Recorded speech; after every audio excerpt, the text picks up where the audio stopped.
Et bonjour les amis, je vous retrouve aujourd'hui pour vous présenter les énergies de la pleine lune du 20 octobre 2021.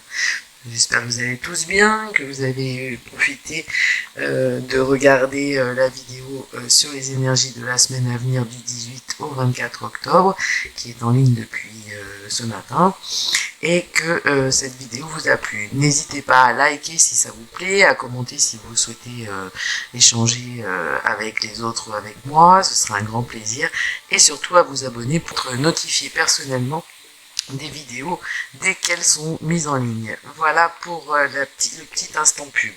Donc nous avons mercredi 20 octobre 2021 une pleine lune en bélier, signe de feu, avec une pleine lune donc très dynamique, puissante et très forte. Alors je sais, il y en a qui vont pas être contents, mais bon, c'est comme ça, quand on est prévenu, on peut anticiper et on peut mieux gérer les éléments et les choses. Donc cette pleine lune est très importante, elle va provoquer des changements, elle n'est pas comme les autres, hein, c'est une des pleines lunes, ça fait longtemps qu'on n'avait pas eu une pleine lune comme ça, alors je sais que les autres n'ont pas été très tendres non plus, mais voilà, on a un gros cycle de planètes en balance. On a Mercure qui est en balance depuis le 30 août et qui va passer en Scorpion ensuite. Le Soleil est en Scorpion bientôt aussi. Mars et Mercure vont le rejoindre dès le début novembre. Et on a donc un contexte particulier puisque Mars, Mercure et Jupiter à partir du 18 octobre vont repartir en marche directe. Donc on a une période qui provoque de grandes décisions, des conclusions, mais une conclusion ça veut dire aussi de nouveaux départs, la fin d'un cycle qui de toute façon inclut le début d'un autre cycle. Donc on est un petit peu comme si on était dans un virage, dans un tournant, un point culminant. Mais on a quand même une harmonie puisqu'on a le Soleil et Mars qui sont en harmonie, Mercure et Saturne aussi.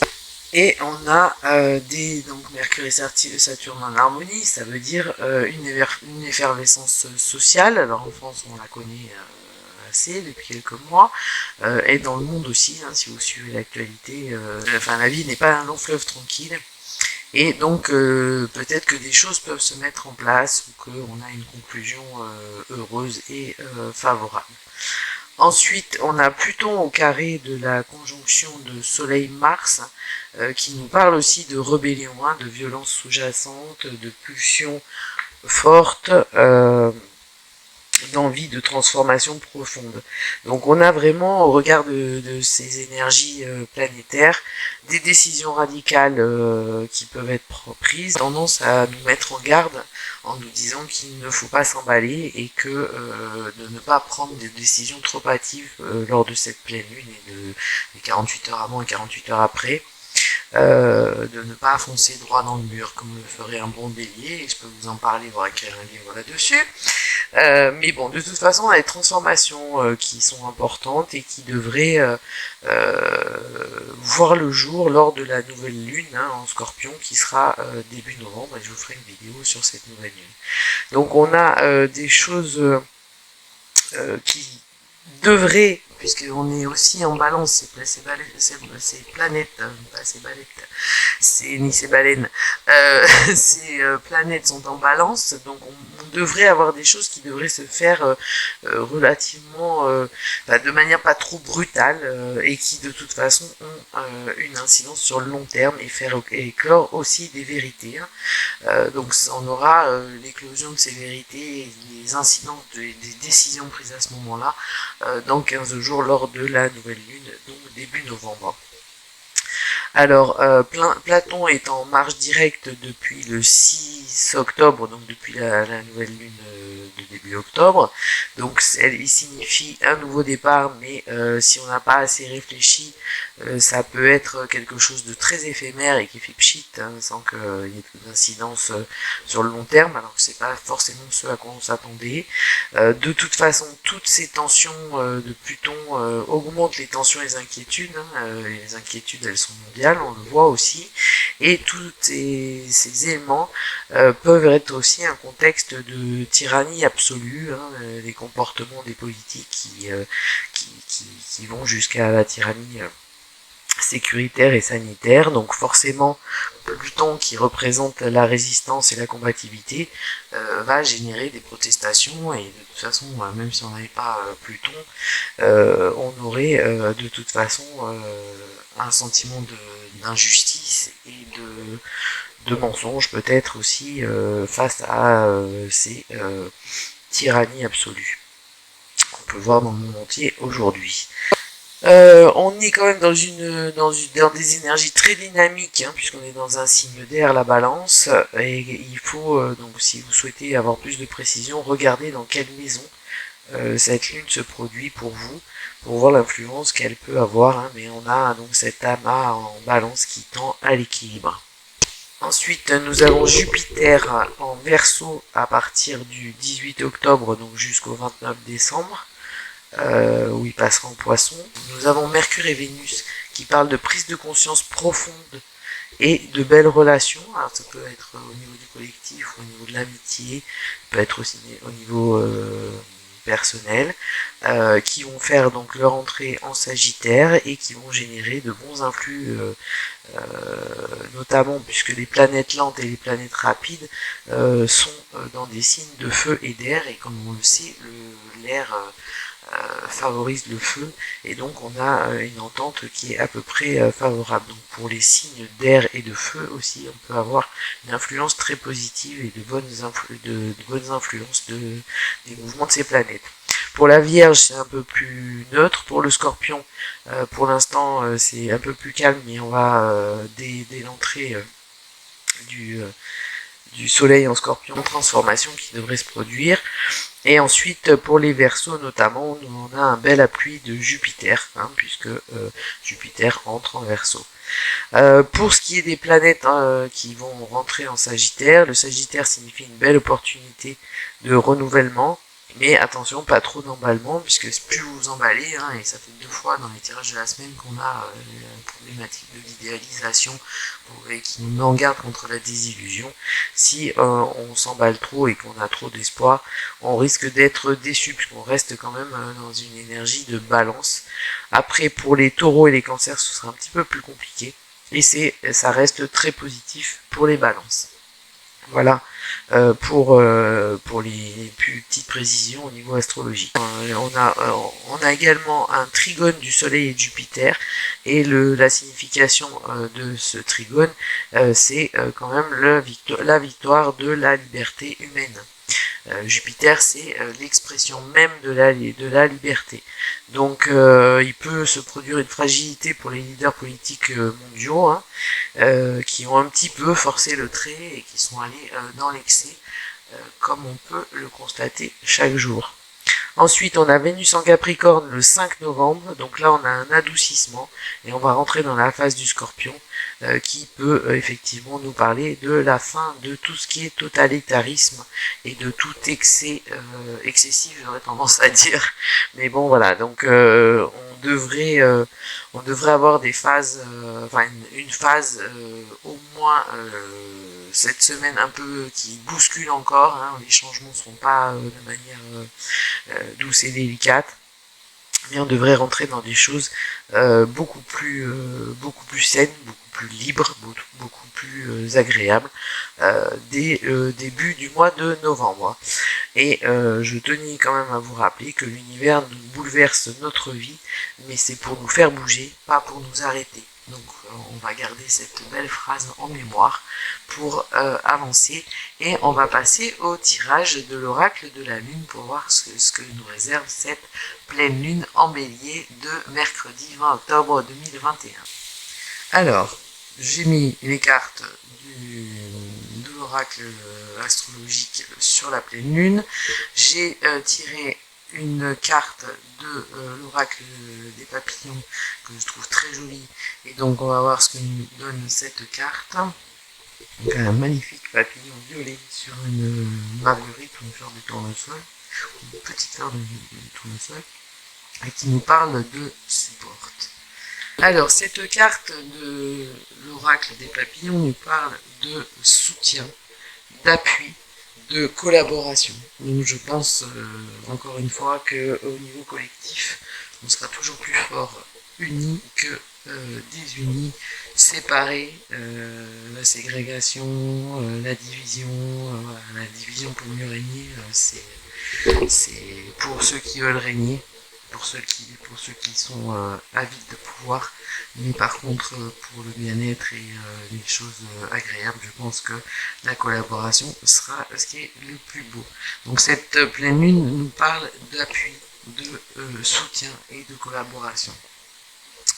La déesse qui va diriger ce tirage. Alors on a Athéna. Voilà, je vous parlais de choses un peu soulèvement, rébellion, on y est. Hein, donc Athéna qui est dirigée par le Gémeaux et l'air, hein, et puis qui est aussi dirigée par la lune pleine, donc la déesse guerrière, mais qui est aussi protectrice des héros, des villes et des humains, hein, donc il y a un côté guerrier certes, mais avec une volonté de justice et de faire éclore les choses de manière équilibrée. Donc on a la main des possibilités, des acquis en faveur des autres ou de soi, mais pour évoluer, il nous appartient de ne pas s'occuper que de nos intérêts. C'est pas la bonne solution pour obtenir les résultats qu'on veut. Il faut utiliser nos capacités au service des autres pour une action plus positive et plus enrichissante. Donc cette carte nous rappelle que chaque problème est une chance de créer par la pensée. Donc voilà pour les énergies de cette carte. On nous parle de réactivité, de collectif, de mouvement, mais cette déesse Athéna n'a pas que ce côté guerrier, elle a aussi le fait de vouloir protéger les autres, de vouloir collaborer, de vouloir s'appuyer les uns sur les autres et de procéder à une action collective. Ensuite, pour les mentions. La 22, le mariage. La 4, la pierre. Et la 20, un précipice. Ensuite, lune croissante, gibbeuse en eau, passion. Premier quartier de lune croissante en air, adaptabilité, pardon, et manipulation. Donc pour la leçon de ces cartes. Alors la carte 22 est dirigée par le Capricorne, hein, 2 fois, et Saturne et Vénus pour ce qui est des planètes. On nous parle d'autorité, de manière traditionnelle de procéder, de vouloir conserver les apparences et de se conformer ou d'être très conformiste. Faire quelque chose de correct selon les règles de la société. Mais on nous parle aussi que cette période alors mariage effectivement, hein, c'est de respecter les règles et de faire tout comme il faut. Mais il y avait traditionnellement aussi la pensée que ça pouvait semer la discorde et que l'amitié ne favorisait pas le mariage. Et donc on parle dans ce double 2, hein, 2 et 2, de favoriser le collectif. Ensuite avec la carte 4, la pierre, donc on a un personnage qui a inscrit dans la pierre des choses. On nous parle de maintenir ce qui est familier. Donc le taureau 2 fois pour cette carte au niveau du signe astrologique, et pour les planètes c'est Mercure et Saturne. Donc on nous parle d'une attirance un peu excessive pour le matériel et la possession. On nous parle aussi de destruction des bâtiments, de discorde dans les familles. Donc est-ce que le fait de vouloir se conformer à des choses très traditionnelles, très respectables, hein, en demeurant, ne peut pas créer des discordes dans les familles ou au moins dans le collectif, mais on nous rappelle 2 et 4. Hein, donc là on a des choix à faire qui peuvent, donc on a vraiment des cartes qui sont dans le même état d'esprit, et est-ce que ce conformisme ne nous mène pas au précipice? Donc avec une carte dirigée par le signe astrologique du Sagittaire 2 fois, par Jupiter et Mars. Donc là, on nous parle de décision imprudente, hein, on a Icare avec ses ailes bleues qui se jette au regard de la pleine lune, sous une pleine lune, qui se jette dans le vide. Je vous conseille d'écouter les conseils des amis, de ne pas se mettre dans des situations improbables par des actions impétueuses et enthousiastes. Cette carte représente la carte du parieur et nous parle de prise de décision téméraire sans réflexion. Des décisions qui sont prises dans l'excitation de l'instant. Donc attention à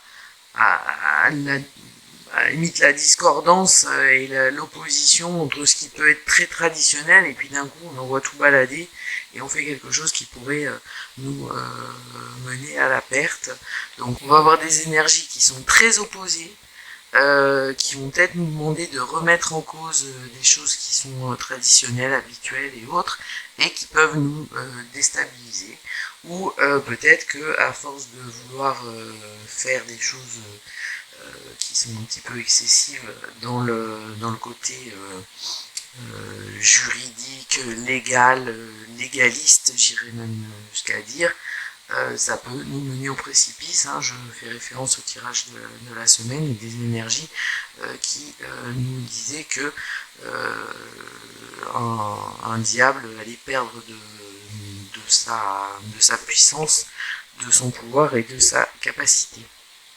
Donc ça peut être ça effectivement. Enfin, on a dans tous les cas quelque chose qui est, enfin, des énergies qui sont très opposées les unes aux autres, et on a en tous les cas une mise en garde. Ensuite, avec le cycle de la Lune, hein, de toute façon on est dans le même état d'esprit. On a passion, adaptabilité et manipulation. Donc dans passion, le résultat que vous souhaitez obtenir est de plus en plus préoccupant et il est de plus en plus évident que vous avez besoin de le mener à son terme de manière très forte. Mais attention, parce que ça ne tourne pas à l'obsession. La passion, ça peut être encore agréable, l'obsession un peu moins. Et avec cette carte de la lune croissante en air, le premier quartier de l'adaptabilité, on vous demande de modifier et d'adapter votre idée pour qu'elle obtienne une audience la plus large possible. Donc effectivement, si ça tourne à l'obsession, vous n'avez plus la lucidité nécessaire pour vous adapter aux changements et aux évolutions qui sont en train de se faire. Et enfin, attention, avec cette carte de manipulation, on a une phase critique. L'eau, on parle aussi, alors c'est la chute, l'eau, je fais encore référence au tirage de la semaine, mais je crois avec la carte de la lune, qui était en plein milieu du tirage, je pense qu'il y avait beaucoup d'influence au tarot, c'est pour ça que je n'ai pas repris le tarot non plus pour cette vidéo. Mais on a chute, eau, manipulation. Je pense qu'il y a un gros nettoyage à faire pour faire cesser justement cette manipulation, et que ce soit à titre personnel ou à titre collectif, hein. Après vous interprétez le tirage comme vous l'entendez, puisque je vous rappelle que vous conservez votre libre arbitre. Et donc avec cette carte on arrive à une phase critique où les émotions sont mêlées. Il faut absolument explorer vos véritables sentiments pour avancer sereinement, et se montrer persuasif pour avancer et garder le contrôle surtout. Donc en fait, pour synthétiser ces énergies de la pleine lune, on a une énergie de fond de collectif, alors un aspect guerrier avec cette déesse Athéna, et un aspect collectif et l'appui les uns sur les autres et le soutien, quelque chose d'agréable. Mais peut-être qu'il va falloir remettre en cause des choses très traditionnelles et très conformistes pour ne pas atteindre ce précipice et se jeter dans la gueule du loup ou dans des choses qui seraient négatives. Et de toute façon, avec ces histoires ces énergies, avec ces énergies de passion, adaptabilité et de lutter contre la manipulation pour éviter, vous voyez, en plus l'ordre des cartes est quand même la passion et le mariage. Quand vous arrivez à quelque chose qui devient obsessionnel et puis trop guindé, trop rigide, trop privatif de liberté, peut-être qu'à un moment il faut donner un coup de pied dans la fourmilière, hein, même si là avec la pierre ça peut faire mal aux pieds, mais bon voilà, pour s'adapter et s'adapter à quelque chose qui est supportable et vivable, pour éviter, moi, me précipice et manipulation colonne. Je pense que il est temps aussi de mettre fin à cette manipulation et à devenir des êtres de réflexion, ouais, allumer la lumière, hein, vous voyez ce que je veux dire. Et d'avoir de garder son libre arbitre, et puis d'avoir ses propres idées, et de les assumer. Voilà, sur ces belles paroles, je vous souhaite une très très belle pleine lune. N'hésitez pas à faire brûler de l'encens, hein, de la sauge blanche pour nettoyer et se débarrasser des énergies négatives. Et éventuellement, pour ceux qui le font, à faire des bains de sel que vous aurez précédemment mis à la pleine lune pour nettoyer tout ce qui peut être nettoyé, parce qu'il y a quand même beaucoup d'énergie d'eau et d'air, hein, l'air avec la balance et toutes ces planètes qui sont en balance et d'eau. Donc je pense qu'il y a vraiment un besoin de nettoyage pour préparer ces changements qui sont annoncés et qui sont les bienvenus. Et ces changements qu'on attend avec impatience pour retrouver notre liberté, notre libre arbitre et notre joie de vivre. Je vous souhaite une très très belle pleine lune et je vous dis à bientôt.